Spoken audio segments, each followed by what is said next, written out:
What's going on, guys? Welcome back to a brand new episode of the Best You Nation. Myself, Finn, one of your hosts, and Adler, who's your other host of this show. Hey, guys. We're super excited to be here with you guys. And before we even get started, make sure to subscribe to our YouTube channel. Make sure to subscribe to all of our podcast platforms of your choice. And of course, if you have notifications, smash that notification sign or bell. But wait, Finn. Yes. Don't we have a website too, don't we? We do have a website. What's the website? So the website is thebestyouNation.com. It's currently under construction right now. So if you try to access it, you probably aren't going to get access to it because I'm doing a little work on the back end. But yes, our website is thebestyouNation.com. And like I said, we are everywhere you possibly could think of, but we've been putting a big emphasis, Adler, on. No, you don't like it? Let's start that over again. Okay. I didn't know that the website. Yeah, the website. It's so down. You got to let me know that. I was just trying to just point it like. Yeah, it's down. I've been I put a block on it so people don't go to it right now. Okay. So let's just put an emphasis on YouTube. That's hey guys, go to the website that's not available. Thanks. Didn't tell me. Yeah. Okay, right. We're good. All right. Is there any other surprises? Let me see. No, there's none. That's okay. I hope not. No. All right. Let's try it. 1, 2, 3.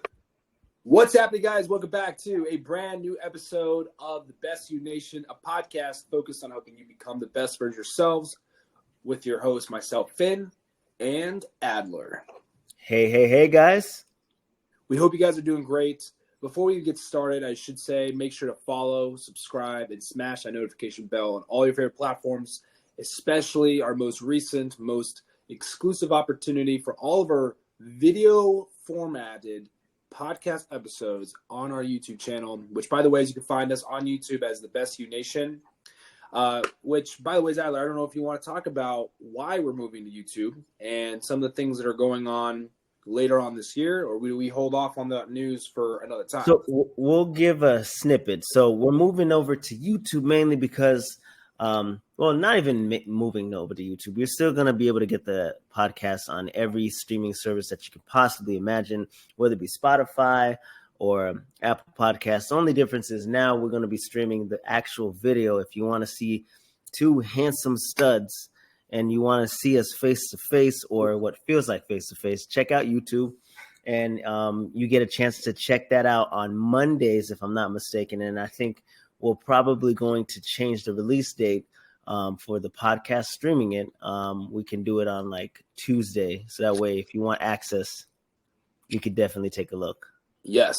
And just to add some extra things, there's a really cool perk with YouTube. What we want to do is we're going to premiere the episode. So we will release the episode and you can actually premiere it. So you can join live, you can comment in the feeds, you can actually be part of a conversation with people, you could listen in together.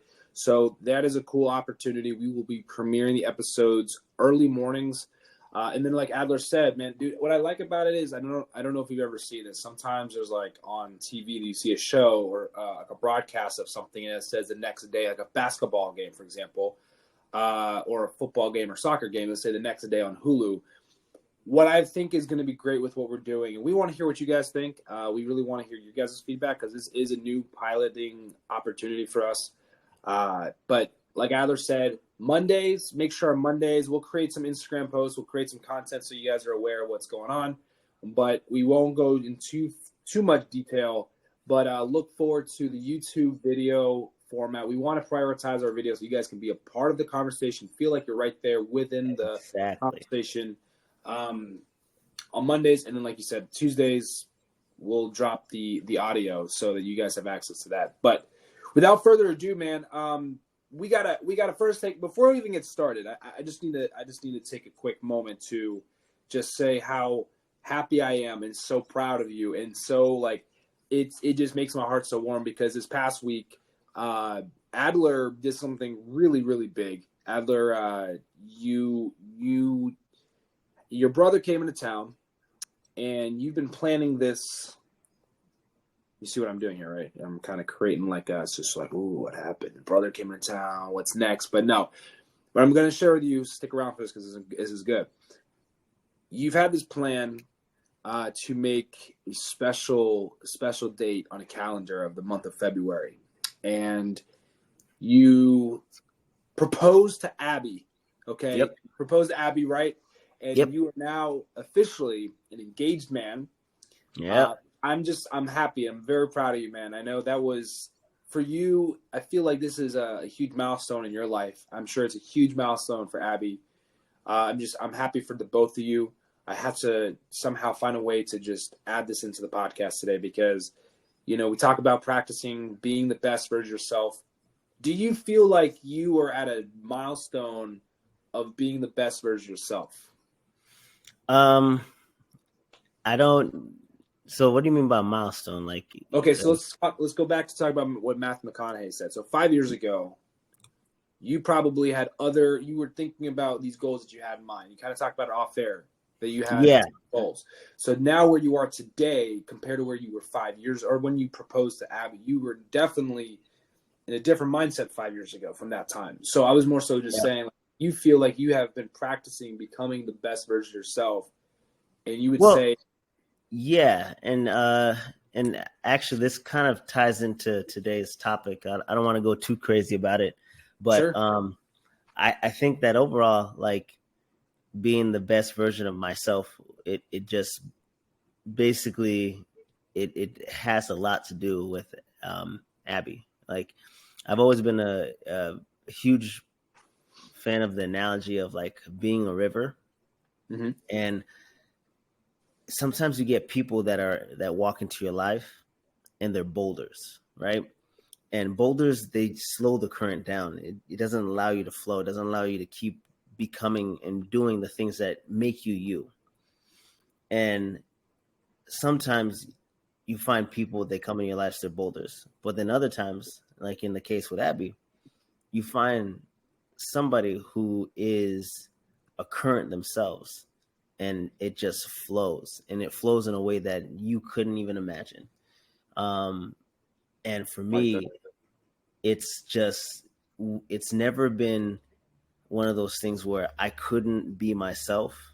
I have always been able to be myself throughout this process, and I'm the most comfortable I've ever been just because I got a chance to get to know, who she is. And there's a whole bunch of like boxes that, like, for me, it's just like she just hit every single one of them. And I just figured I'm looking at the next step, and I don't want to envision any next step without her inside, like that picture, that view, that like part of every process along the next way. So to me, it just was it was it sounds super cliche, but it was time. Like it was, all right, I've seen it. I've seen enough. I know exactly you're the one. This is you. Like I don't need 3 years, 4 years. I don't need, other people pointing it out. I can see it. You're my best friend. I want you. Yeah. So it worked out. It worked out very well, and I can't stress enough, man. I'm blessed.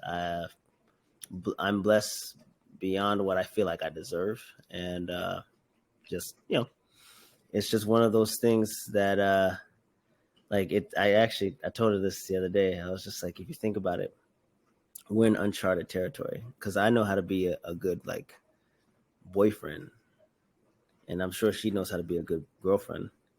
But now it's like now you change the title to fiance with the intention of being, husband and wife, and that's uncharted territory.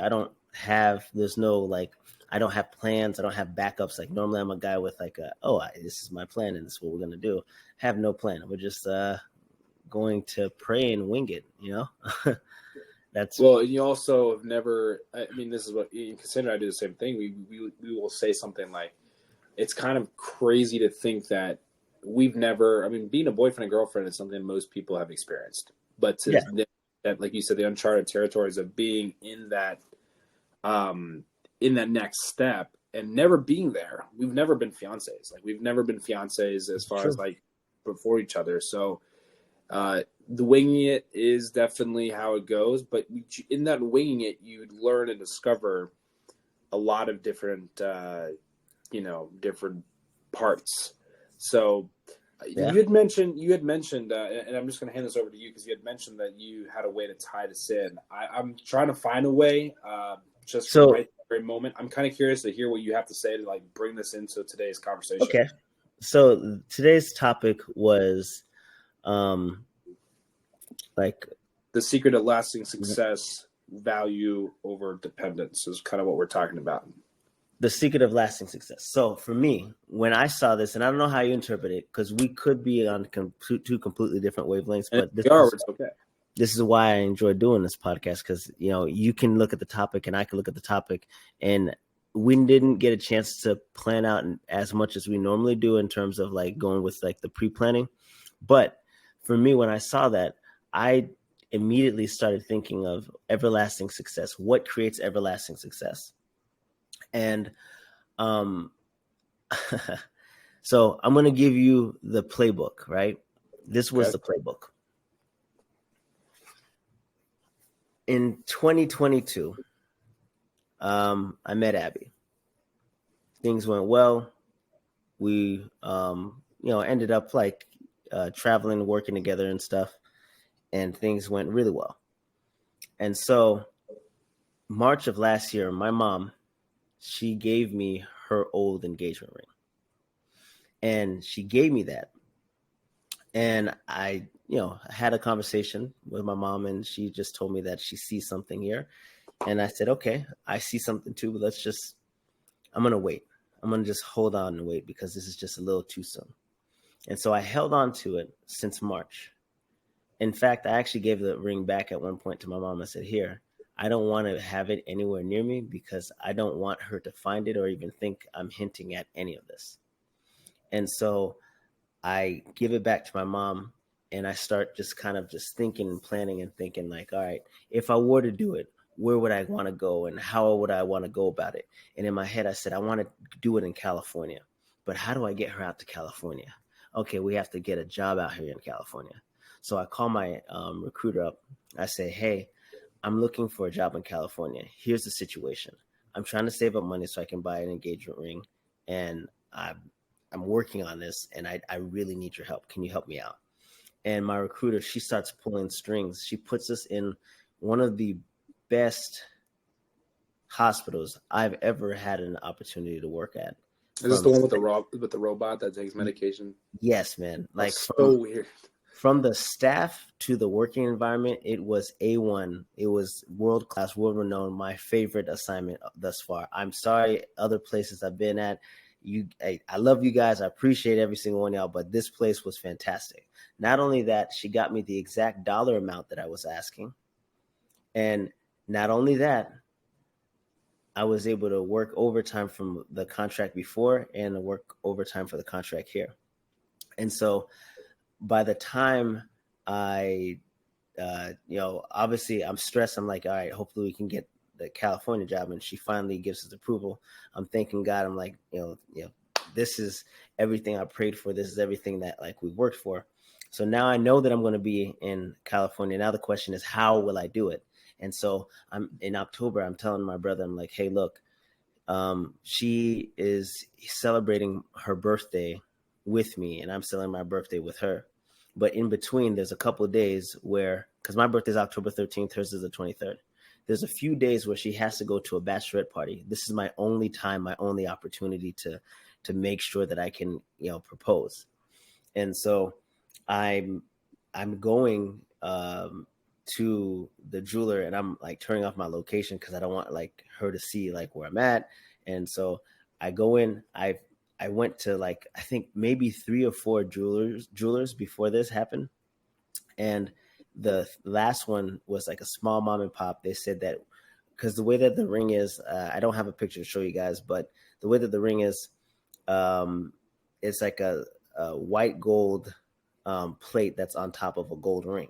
And then it has like 3 smaller diamonds that are available. And so I wanted to take off the 3 smaller diamonds and put a bigger diamond in there for like, that's just what I wanted to do. Because my mindset is I want to put my money where my mouth is. Yes, it was a great gift from my mom, which would have been wonderful to give her as is. But I knew that like in order for me to really commit to it, I needed to give a pound of like flesh, so to speak. Like I need to make it like this is here. This is actual energy towards this. I'm putting like time, energy, money, everything I got towards this. And so I did it. And then immediately when I got it, I told my mom, hey, look, I'm going out to California next week. I want you to pick up the ring. And when you pick up the ring, I want you to give it to Henley. And she picked up the ring. She held on to it for a few months. She gave it to Henley. While that is happening, I fly out to Pittsburgh and I sit down one-on-one with her dad. And I'm having this one-on-one conversation with him. And I'm like, hey, how do you feel about a new son-in-law? And he's just like, all right, I like you. You're good for my daughter. I can see that you make her very happy. Just keep doing that. Is this the weekend that you were telling me about how you had to, like you were I don't know if this is the same weekend, but you met the whole family and you were like, I look the way I look. You don't like me. You don't like me. Is that that weekend? No. That's a weekend that's coming up soon. Oh, But yes. it's Okay, I don't know if I it's thought for some reason that was that weekend. So this is the one that no. And like to give context to it, it's nothing like bad. It's just uh you know, I'm not gonna go in detail. That is just pointless. So we're gonna go down a different route. Sorry, I didn't mean No, to. you're good. You're good. But I sat down and I had a conversation with her dad, and her dad was just like, all right, I'm good with it. Just remember this. And I said, what, sir? And he said, all sales are final. And I said, all right, that's all I wanted. That's all I needed. And so after that, now the question was, okay, I know how I'm going to do it. I know where I'm going to do it. Now the details are how I'm going to get her to the exact location that I need her to go to. So I'm not gonna lie. I kind of like puppet mastered a whole bunch of stuff, and I kind of there's 2 things I've been priming Abby for the last like almost 2 years. Right. The first thing is whenever somebody would ask us, "Hey, when are you guys gonna get engaged?" My instant response is tomorrow, tomorrow, tomorrow, and I'm always just saying tomorrow. And she gets agitated, but over time, after a year of hearing tomorrow, you just kind of get used to it. You kind of just dismiss it. It's like he's just messing around. Don't worry about it. And then the next thing that I did was we were invited to my friend's wedding in July, and we all were together. And we were still working on trying to get a assignment out in California. And I kind of fixed the situation where I was talking to my brother and he was mentioning how he needs to take a vacation and how he would love to take a vacation and maybe meet up on an assignment with me. And Abby was just like, hey, why don't you come out and visit? There's we're going to Monterey Bay. There's an aquarium. There's a whole bunch of stuff. You should come out and visit your brother and then I'll show you around. And I said, oh, wow, thank you so much. And it worked so perfectly because she was none the wiser. She invited them over. She invited my brother and his girlfriend over. And so once my brother said these are the dates that would work for him, we had the dates, we had everything else. He had the ring, and I told him not to give it to me until I was ready to take her, ready to ask her within like that hour. And so your brother had the ring the entire time. He had the ring the entire time. Wow. My mom had it for 1 month, and my brother had it for the rest of the time. And then I finally got it last week. And we went to this winery that we first went to when we first got here in California. And it holds a lot of meaning to us because we're wine club members there. And usually when you can go up there, you can have like a free tasting or whatever. So there was enough reason for us to go there with my brother and everything. It just was very believable. And so we had our free tasting, and initially I was hoping to do it in front of this really beautiful bell tower, but it had rained and there was so many puddles on the floor. So I had to find one dry place where I can actually kneel, because I'm not messing up my pants. I don't care. Like this is it's a question. It's an important day, and I know there's pictures afterwards. So I knelt down and I found a spot that was dry, and she was standing in a puddle, and I was like, get out of the puddle. Come on, get closer. And she was like, why are you nagging it? And she's like bickering with me. and like I know what I'm doing because I'm trying to like kind of like get her angst. And so like I'm like, come here, come on, oh my god. Ugh. And I start breathing heavy, and she's like, what? And she gets like closer to me. I reach in my pocket and I pull it out. And so I was trying to give her a second to get her composure, and she started to like she's breathing heavy and stuff. uh my brother's girlfriend Lacey, I guess to her it was taking too long, and she was just like, are you gonna ask her? But I was just waiting for her to get her composure. And so she finally regains it, and I say, I think I'm ready to get married. I want you today, tomorrow, and forever. And so since I've been saying tomorrow is today, like that was like the last thing I said. I was just like, I've been saying tomorrow for the longest time. It just, in that moment, it just all just came together. And I know for some of you guys listening to this, you're like, oh my gosh, so cheesy. But it is what it is. I'm cheesy. She said yes. And now there is a whole slew of planning of things that I didn't even know was possible, honestly. But, this is uncharted territory for both of us now. And this is where we're going to figure it out.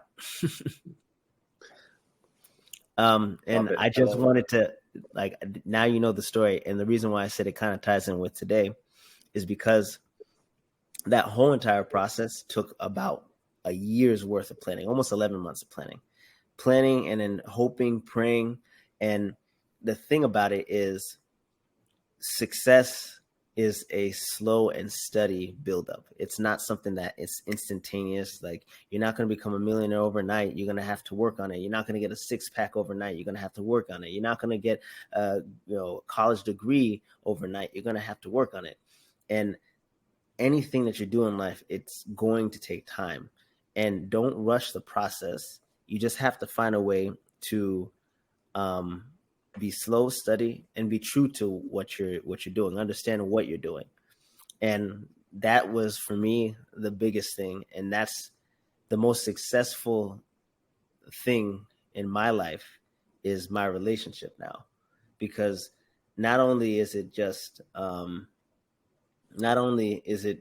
like my way of keeping myself accountable for my own goals, but now I'm like responsible for somebody else staying accountable for her goals.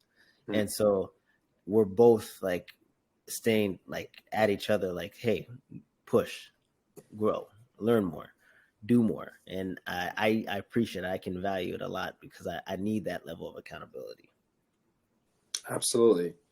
Well, first of all, I just want to say, like, your story is, one of the most pivotal parts of your journey now, looking forward.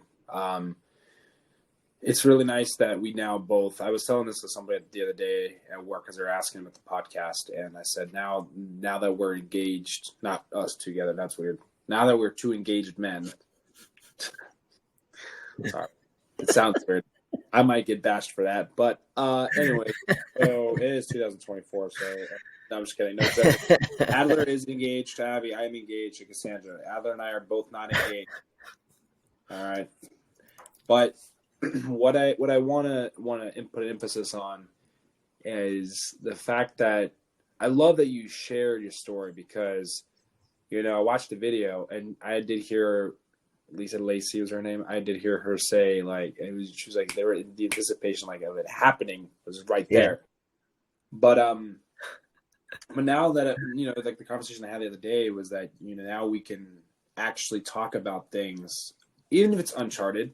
There's things that I've learned and I'm still learning every single day with Cassandra. Like we learn about each other. And I think that as long as that is continuous and like you said, success is the only way success is everlasting is that you truly find value in your day-to-day, right? In your relationship. And since we're already just talking about relationships, I guess we could just kind of put a focal point on it.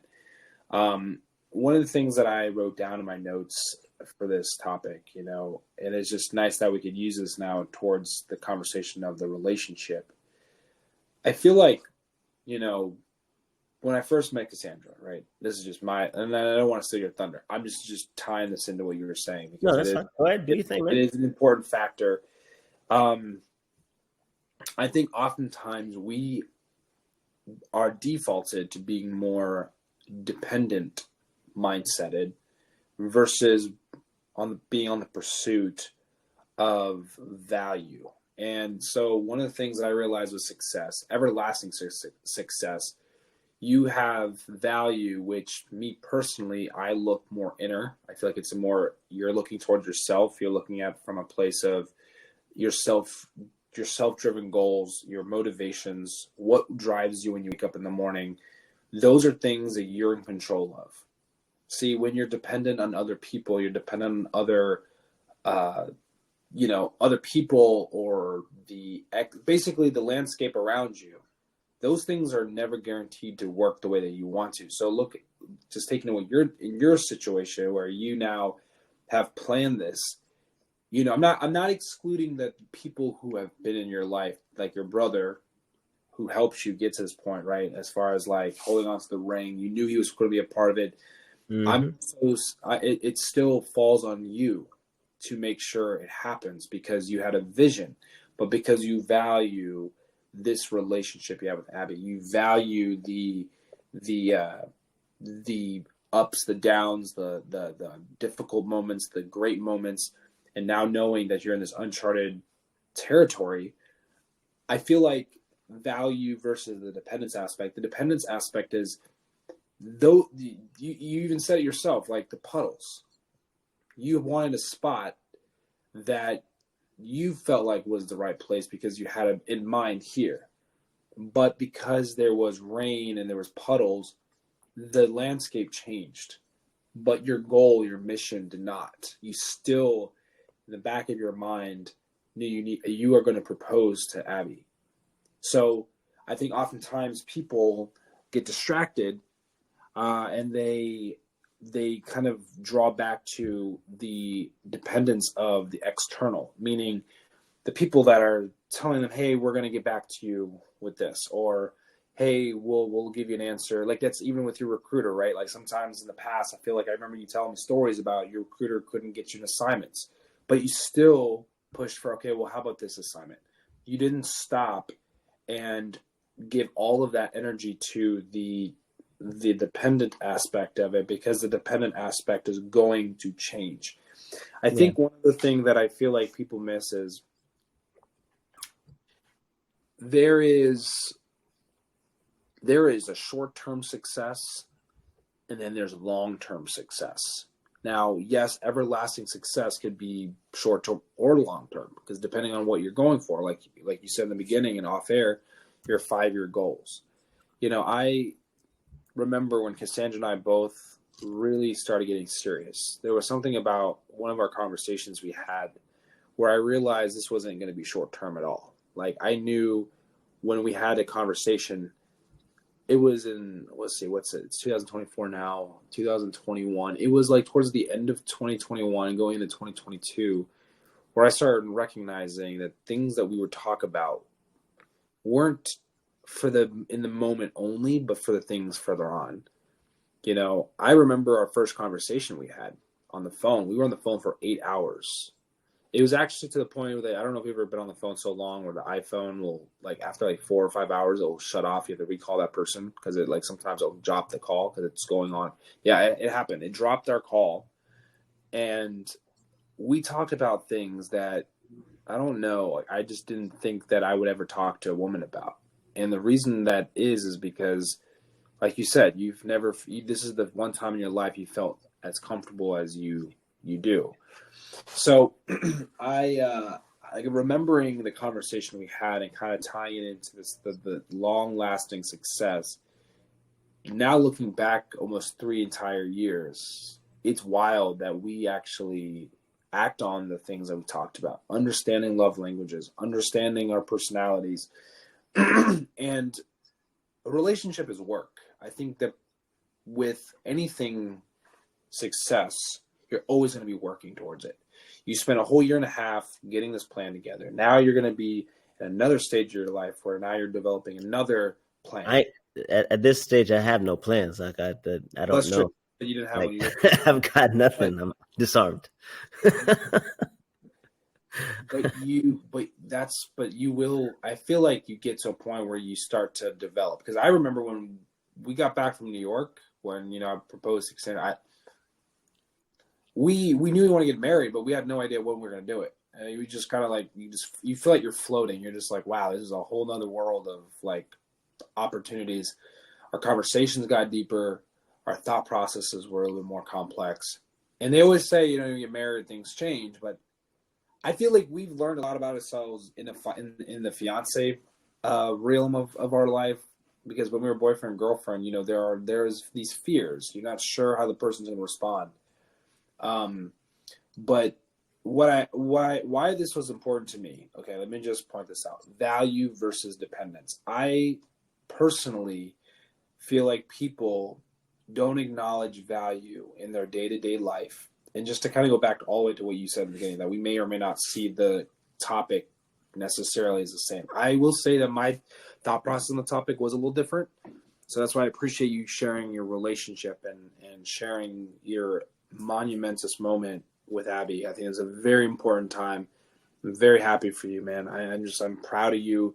It's such a great feeling, and I'm sure you are just loathing in that right now. Like you're like living in that moment. You probably haven't really sat down 100% and really contemplated at the point where like, oh my God, I am actually an engaged man. These things are now like we're at the next step of what people didn't believe, may or may not have believed that I would ever have, because you know what?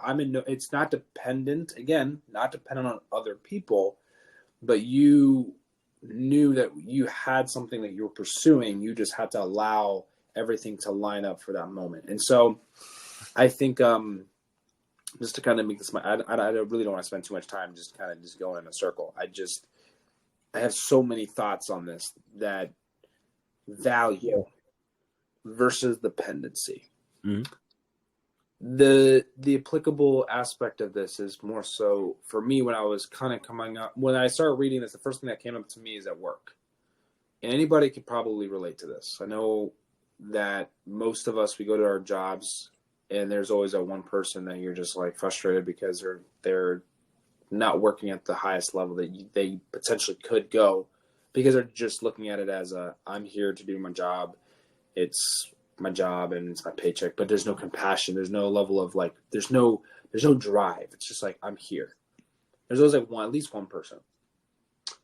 And so one of the things I was kind of having, this was a conversation I had with a coworker, and it was when you look at what you're doing, I value myself, which again, inner yourself, right? You are depending on you in this aspect.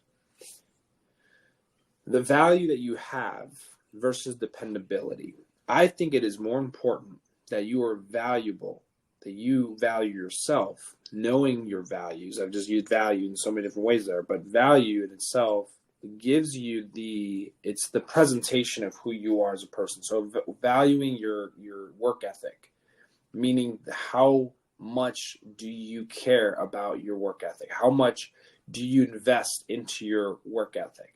Okay, how about having a good attitude at work?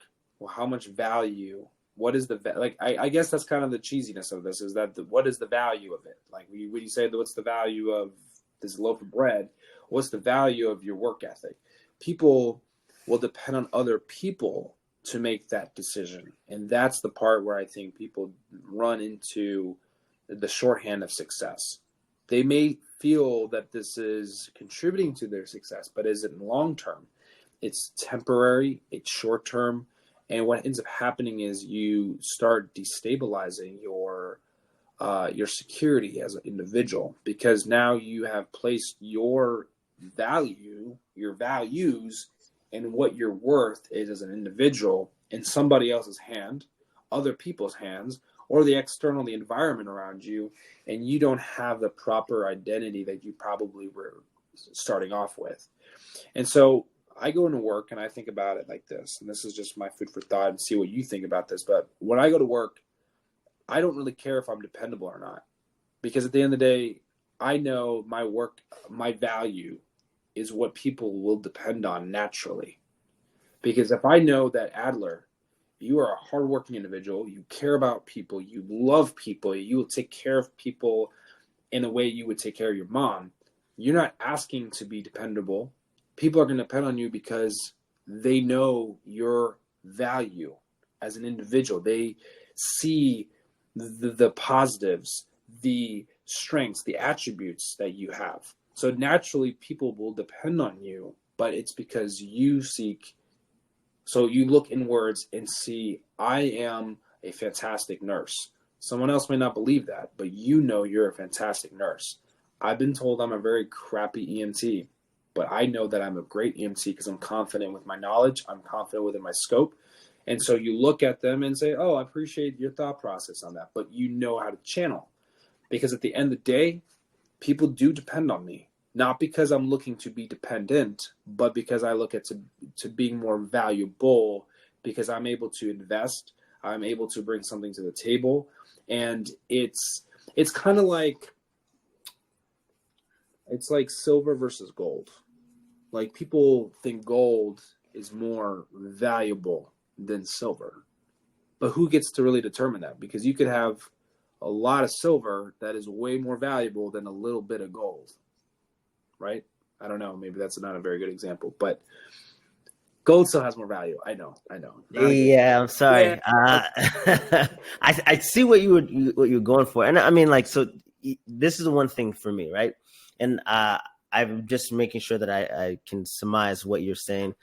You don't necessarily care about what other people's perception of how you are as an EMT, because you understand what your view is of who you are as the EMT. Correct. Because I know my value. I know who I am, and I understand.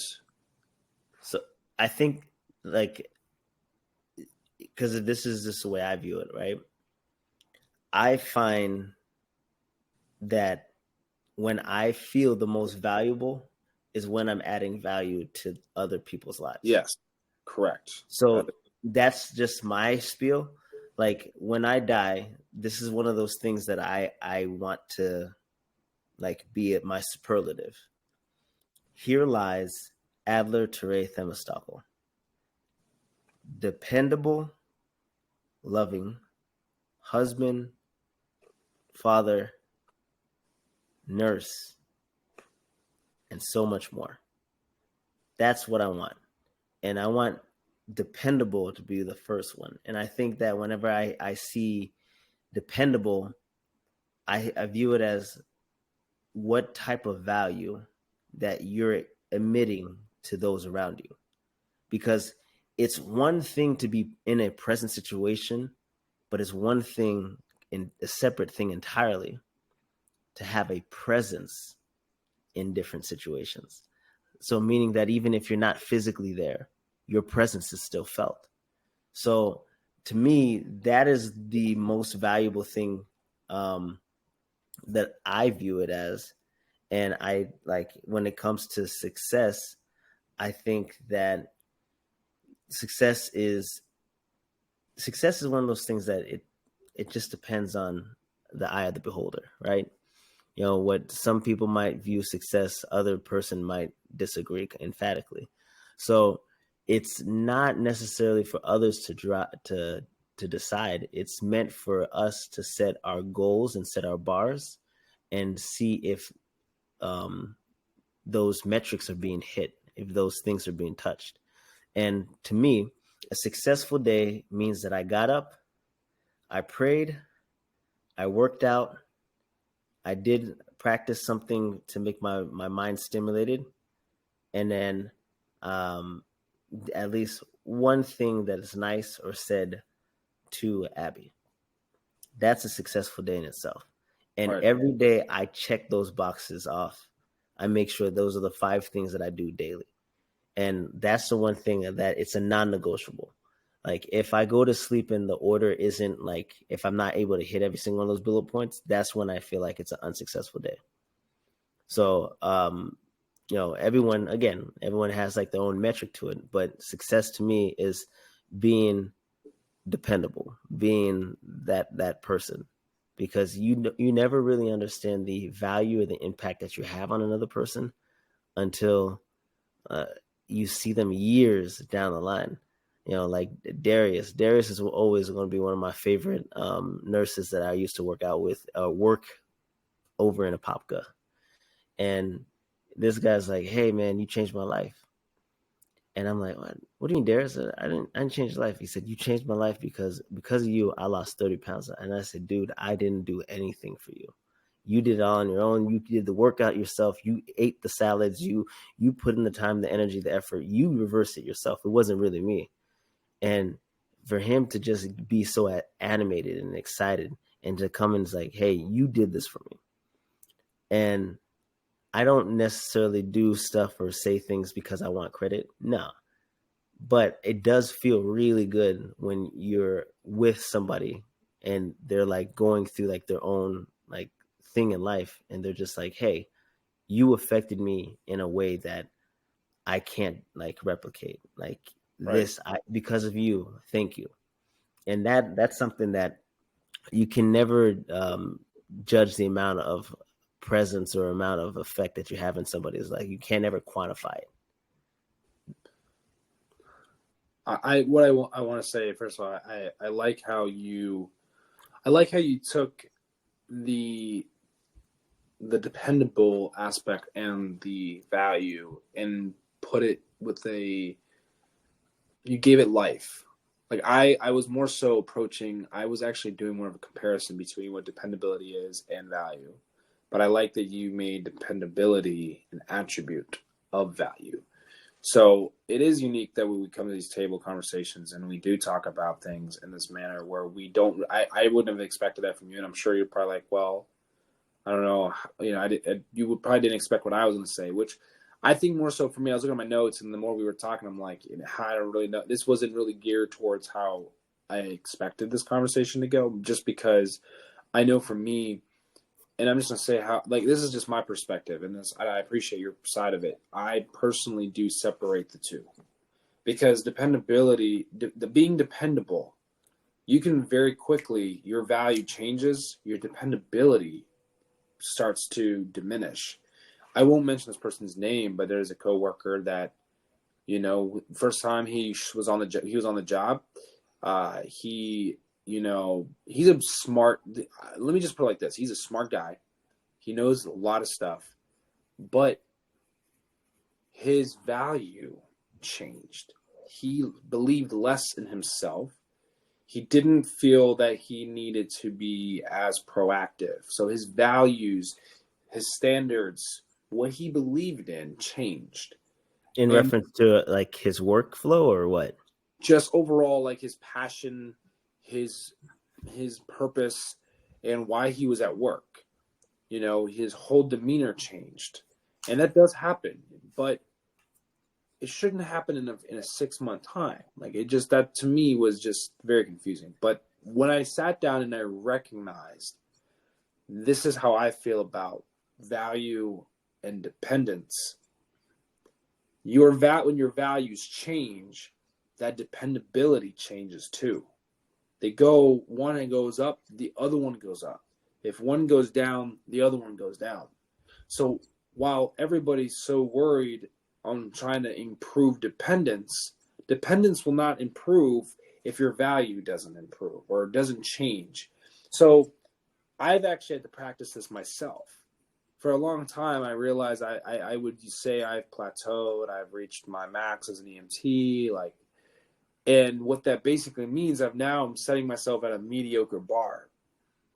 So what I've been doing recently is trying to find other ways to channel my mindset for the long-term goal, because the long-term goal is to become a nurse.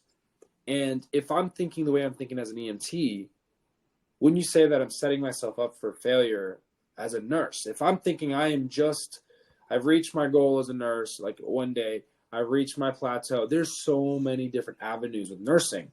So if I go into a career field that is going to be a career, not just a job, and have a mindset of or value myself at a level of 60%, my dependency also reaches that marker. And the reason why I feel like those two go so closely hand in hand, and like I said, I love that you personified that your value and you've given life to the dependent aspect of it, and you made it one. I'm over here separating it because I do think that when you look internally and you value yourself and you understand what your beliefs are and what your faith is lied into, that, again, like I said earlier, it builds that reputation. You build that where people are naturally going to depend on you. I know when I go to work, and I'm not saying this to brag. I'm never going to say this to make anybody feel like, I'm a better EMT. I am a EMT with knowledge, with skill, that is critically thinking at all times. But oh man, how do I say this? It happened today. I had a nurse say, "I'm glad you're in triage today with me." And I said, "Why?" Now, mind you, I work triage a lot. I'm in triage a lot. I spend a lot of my shifts, usually all 3 of them, in triage. It's a lot. It's mentally, emotionally, a lot. But I'm not saying this to complain. I'm saying this because today it was an affirmation. It was a great reminder that I'm good in triage. I do a very good job assessing my patients when they come to the door. I'm personable.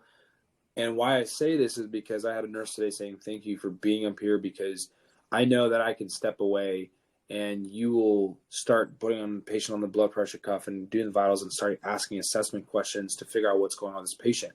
It's not your job, but I know that I could walk away." But that's because internally my values are that this is who I am. I want to have the best interest in this patient who's coming through my door. If I just sit here and do nothing, now I've got to wait for the nurse. That's technically what I could do. But now if I were to lower that standard that I've already set, not that I need to have it for other people, my dependency of, he just may not even do the vital signs, then that's the name that you're making for yourself.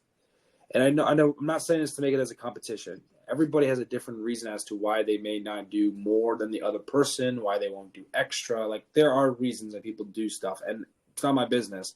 But I just know for me, it is nice to hear, like, "Hey, I appreciate you being in triage today. Like, you are dependable. You are, you do the job really, really well." And it's just, when you hear that, it's like, people look at you and it makes you look here inside.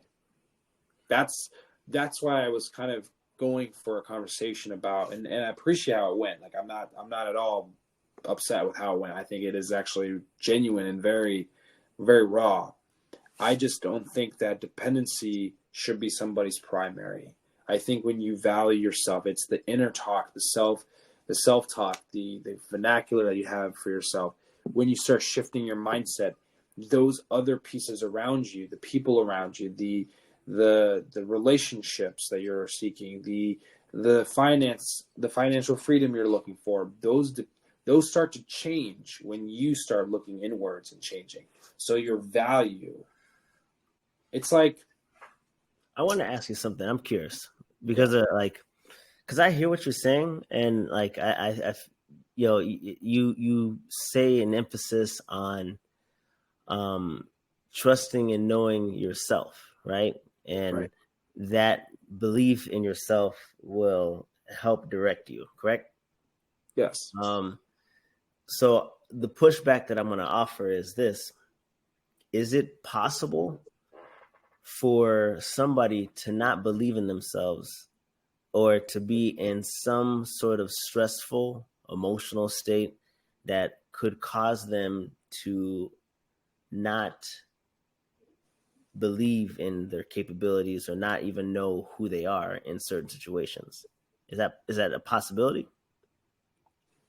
Hold on. So meaning like, let's say somebody's super self-conscious, and because of they have those insecurities and they're super self-conscious about certain things, it now affects how they think, and that affects how they execute certain tasks. And that also affects whether they speak up or whether they try something new, whether they get anxiety doing new things, and whether they explore out of their comfort zone. That affects it, correct? I would say yes. So my thing is this, right? Understanding that those things affect your overall vantage point of who you view yourself to be, you can't at least in my own opinion, you can't primarily use your own self-view to dictate who you are, because sometimes based off of insecurities, where you are in life, you might actually tell yourself you might lie to yourself, just for the lack of better words. And I don't know if there's ever been a situation where you started to feel anxious or insecure about something, and then you're watching something at work or something in your personal life and it's happening, but you took it a certain way, but that person didn't mean it in the way that you took it. It was just a miscommunication, and it had more to do with what you were telling yourself in that moment. Correct? All right. If you ever had that, I know I have. So that's why I don't necessarily view my own image, my own self-image as a primary. I view it in terms of value. I'm not even trying to combine them. It's just more like, okay, in order to receive value in my life, I need to give value to others. And so I don't ever I am a nurse and I identify as a nurse, but I'm more than just a nurse. I'm, somebody who's easy to talk to that happens to be a nurse. I'm somebody who's dependable who happens to be a nurse. I can't use whether I'm a good nurse, to your point, it's neither here nor there. All that means is how I treat that person and how I apply the knowledge of being a nurse. That's where the effect starts to come in. And I know for a fact that if I add value to somebody or somebody's life, then I don't have to stress or worry about, well, what if I'm not in the best, state of mind? What if I'm not in this right mindset? I just focus on the fact that, okay, I added value. I helped Finn out with this, and I know that I helped him out. And because I helped him out, I feel good about it. And I don't need anything in return. I feel good because I was able to put some form of value in. I absolutely agree with you. I mean, and don't get me wrong, I'm not diminishing being dependent. You also said something that I just want to put this out and then I'm done. The nurse that you worked with, she said, "Hey, I'm happy you're here in triage," correct? Mm-hmm. She's happy that you're here in triage because you've proven you're dependable. And because you're dependable, she trusts you where she feels comfortable enough walking away. So meaning that the value that you've added to her life and her workflow, she trusted so much, she's willing to take her eyes off of what her primary focus is because she knows that you have her back. Well, that was my point. My value. So I hear you. You're saying your value in that moment, but it's really her value in you. Because let's say you have a different nurse and that nurse says, "Oh, I don't like working with Finn." Now your value is where? She's like, "Oh, I don't trust you," and then she's hovering over you. And now you're annoyed with her, and now your annoyance goes back and forth. She doesn't know that you're annoyed. She's just trying to figure out how her workflow is. And so now is the most important thing is what you think as an EMT in that moment, because the partner or the person that you're paired with, that you're working with, is not really getting a good workflow with you. You see what I'm saying? But I still think that, and this is again, even if that person does not feel that way, because I do, sometimes our nurses that, first of all, I like talking to all my patients. So sometimes it is where I'm maybe gone for a little longer than normal and the nurse is freaking out, or not freaking out, but gets a little nervous that okay, we might have one or two plus people starting to flow into the ER, and I may be gone in a room with the patient having a come to Jesus moment. Nurse doesn't know that, but that's what's happening. And I know who I am as far as I'm a broken human, but I know I value my work ethic. I know I work hard. I know that I'm over compassionate when it comes to helping people. And go to your point, I want to die knowing that I was able to pour everything into other people. I had a provider today I was talking to about her son who was adopted from Russia, who, first of all, talking to this provider who she's an older provider who, she goes the old school ways, she's very dry as far as like, she's very direct, doesn't have a lot of emotion. But I talked to her today about her son, because we were talking about like being adopted, and I talked about my book. But my thing is like, she today even said to me, she was like, "You're a very insightful young man, and I appreciate you talking to me, because as a mother who adopted a child, and, just having this conversation, I would like for you to talk to my son." He's 28 years old, by the way. I'm, a little younger than him. But now you have somebody who I've never really had this conversation with before. Well, because I know myself, I connect with people with my story. I don't want to say you have to be on the highest level of who you are to be able to give value. I'm more so saying that it's kind of like the whole love yourself before you love other people kind of mindset. Like, you have to build yourself up. Knowing who you are can have a contribution. It's like, that's how anything starts. You want to be a singer, you got to believe in yourself. Yes, some people aren't going to believe in. I can tell you right now, I believed in myself full-heartedly that I could sing. I cannot sing, according to a lot of sources, but I believe I can sing. I thought I was going to go to American Idol. No, I didn't. But you know what I'm saying. Like, my point is, you need to just talk to Myas. Yes. Well, Myas definitely can sing. I can't sing, and it's okay. My point, though, is that their dependability is developed. So maybe we can change how this is stated. Dependability is constructed around trust. That trust is constructed around consistency, and that consistency is also structured around the value that we have. Because if you're consistent at being a great communicator, people will trust you more. People find that you are somebody that you can talk to. Like, that in itself is an attribute of who you are. I'm a social person. I talk to people about life. I talk to people about motivational content, like not just on the podcast, but in person. So people naturally become dependable. It's like, that in itself is the byproduct, right? Is the byproduct of value. I don't know if maybe this is. I don't know. I don't think that there's any right or wrong. Correct. Per I don't. se. I think It's just different philosophies. correct. And this will be my last point, and then I'm Yes, done with closing. Yeah. Sure. When we first met, you were doing a podcast on your own, and you were doing your own thing. However, I did add a certain amount of value to your podcast that Yes. you said, "Hey, you know what?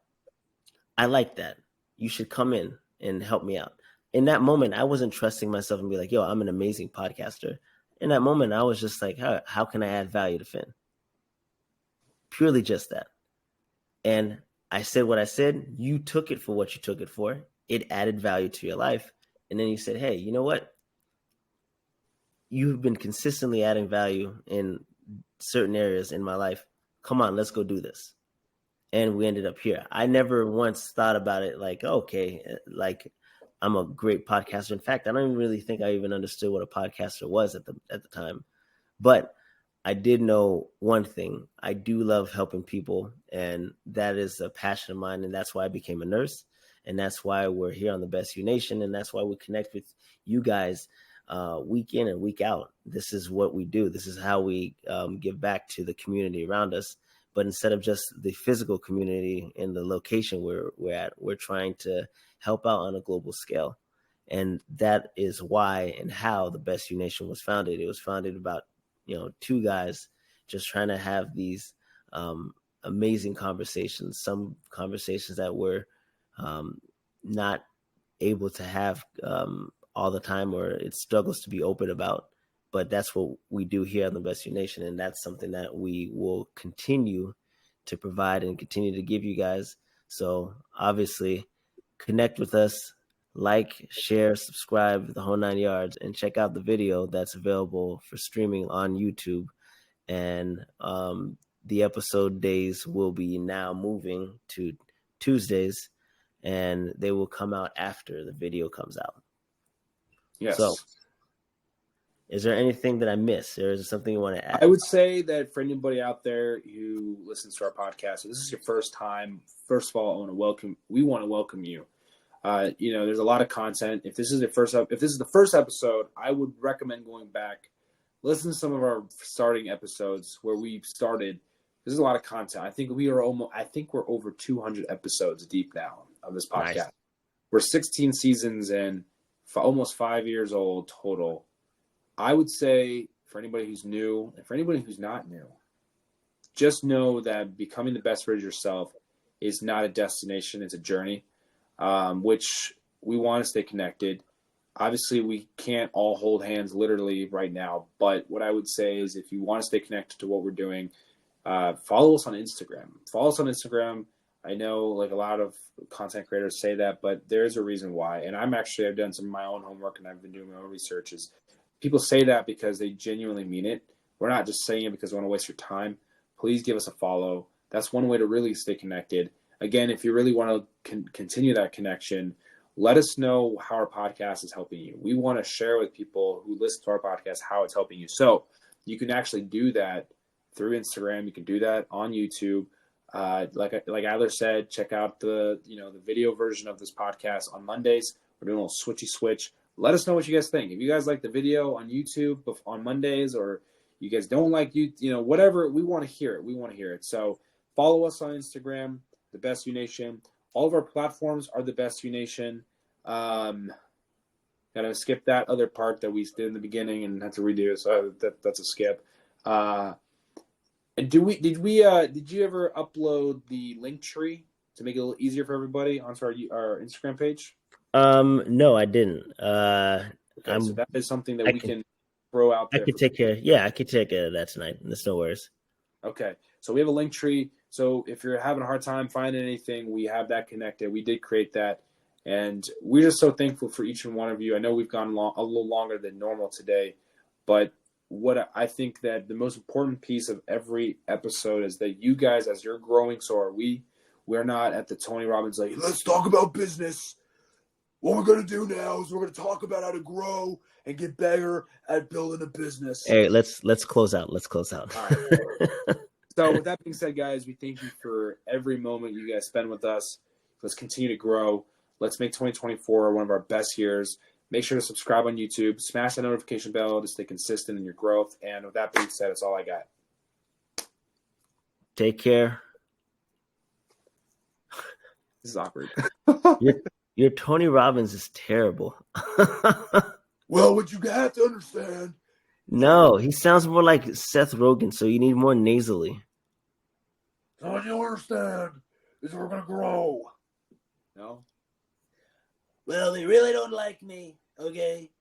That is really on par. I don't think that's Tony Robbins. No, I'm a little bit no, quite frankly, Adler, it's a little bit bigger, a little bit greater, and let me tell you. Did you watch that interview with Tucker Carlson and Black? That was a hell of an interview. No, I didn't watch it. No, I heard it happen, though. Yeah. It was really